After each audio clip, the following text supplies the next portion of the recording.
The art of ruling hearts, a skill you never knew existed. The power of love in leadership, a journey unveiled. Hello, everyone, and welcome to a journey where leadership transcends traditional boundaries. This is not just a story, it's a testament to the transformative power of love in leadership, a skill you never knew existed. In the heart of a bustling workspace, a leader emerges, a leader who understands that true leadership is more than making decisions. It's about understanding the dreams, fears, and aspirations of those they lead. Love becomes the driving force, an unconventional yet powerful motivator. Not a romantic love, but a love born out of genuine care for the well-being and success of the team. True leadership is earned through shared experiences and hard work. It's about being in the trenches with your team, not barking orders from a corner office. In the face of personal challenges, the leader doesn't just offer sympathy. They extend a helping hand, demonstrating that empathy isn't a buzzword, it's a profound connection that binds hearts together. Love in leadership permeates the entire organizational culture. Team building activities, mentorship programs, and a commitment to diversity and inclusion become the pillars of this leader's legacy. Beyond day-to-day operations, the leader paints a vivid picture of the future, a future where each team member plays a vital role. This vision isn't just a strategy, it's an inspiration that fuels collective aspirations. As the leader's love and leadership style take root, a beautiful transformation unfolds. Team members begin to emulate the same love-driven leadership, creating a ripple effect of kindness, collaboration, and genuine care. In the face of challenges, the leader doesn't resort to blame or intimidation. They gather the team, fostering an environment where everyone feels safe to share ideas and contribute to finding solutions. Love conquers adversity. Success is measured not just in profits but in every small victory.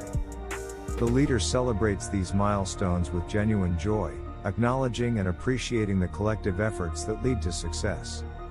Mentorship isn't a formality, it's a sacred commitment. The leader invests time in nurturing the potential of each team member, recognizing that individual growth contributes to the growth of the entire team. As our journey comes to an end, the impact of love in leadership becomes clear. It's not just a skill, it's a transformative force that turns workplaces into families and leaders into beacons of inspiration. The power of love in leadership, truly, a skill you never knew existed. May your leadership be guided by love, and may your heart be the compass that leads your team to greatness.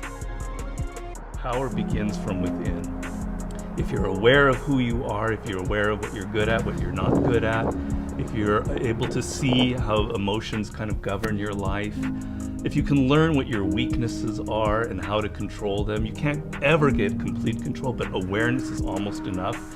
Slowly through this process of knowing who you are and understanding other people and how they operate so you don't make stupid mistakes in life, you can increase that little tiny margin more and more and more, and you will be a person of power. Law number 1 in the 48 laws of power is called never outshine the master. And almost every single person in the world has violated that law, myself included. Basically how it works, you're so eager to impress your boss or whomever in your new job that you try so hard that you make him or her feel insecure. Like maybe you're younger and better than they are, and because of that, you're fired, or something bad happens to you, and you never know why. Do you think meditation is allowing you to make more interesting connections because of the quiet? Yes, I mean, I'm not going to go too deeply into this. It's a theory of creativity that's not my own, but that I use a lot in mastery. And basically the idea is that ideas are generated in the unconscious. They're not generated consciously. Your conscious mind is very limited what you can hold in your memory. Right. But unconsciously, in your subconscious, when you're asleep, when you're dreaming, the mind is filled with thousands upon thousands of ideas and things that are there, that are lingering there. And connections are being made all of the time. And occasionally those connections float up to your conscious mind and you have a brilliant idea about how to do something. 1 out of 10 people are like great manipulators. And just takes one person and they can ruin your life. We were born with this natural talent. Every single person is born with this talent for getting inside the minds of other people. It's something that you're not even aware of. How do they need to conceive of that? To what end are they using that skill to make their own dreams come true? First thing is, you're not aware of this power that you have. You're walking around in life, I'm not critical because I'm the same, sort of sleepwalking. You're inside hearing your own thoughts day in, day out, like a continually, circling loop in your head. And you're not aware of the fact that if you stop that and you look at other people, a world opens up to you. So what's the first component of that world? Nonverbal communication. 95% of what really matters in communication between people is not through words. Words are used to deceive you, to disguise what people are really thinking. What are just a step or two that they can take down that path starting today? The first thing to understand is the most important, and that it is a skill. If you want to play the piano, you can't just sit down and suddenly play. You've got to practice it. You've got to practice it every day. And if you practice an hour a day, you're going to get better at it. Why are children able to learn and an adult can't? The reason is children don't think that they're superior. They don't think that they already understand the world. They're this small. They're weak. They're defenseless. They have to learn or they're going to die.